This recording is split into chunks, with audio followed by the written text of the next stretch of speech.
யாசகர்களை உழைப்பாளர்களாக மாற்றியதற்காக தேசிய இளையோர் விருது பெற்ற இளைஞர். யாசகர்கள் இல்லா தமிழகத்தை உருவாக்குவதே தனது நோக்கமாய் கொண்டுள்ளார்.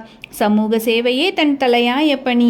இதுவரை 2000த்திற்கும் மேற்பட்ட யாசகர்களை சந்தித்து அவர்களுக்கு கவுன்சிலிங் கொடுத்திருக்கிறார்.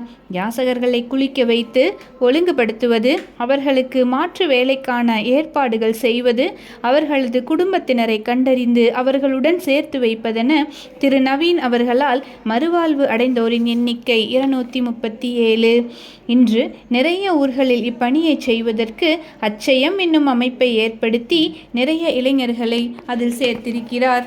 ஆதரவற்றோரை, மனநலம் பாதிக்கப்பட்டோரை தத்தெடுத்து அரவணைத்து உடல் நலத்தை நேர்த்தி செய்து உணவு உடை கொடுத்து அன்பாக உரையாடி நம்பிக்கையூட்டி வாழ்நாள் முழுவதும் பராமரித்து மகத்தான சமூக சேவையாற்றி வரும் திரு பி. நவீன்குமார், நிறுவனர் அண்ட் தலைவர், அட்சயம் அறக்கட்டளை, ஈரோடு அவர்களுக்கு எம் பள்ளியின் சார்பாக டாக்டர் APJ அப்துல் கலாம் சாதனையாளர் விருது வழங்கி கௌரவிப்பதில் பெருமையடைகிறோம்.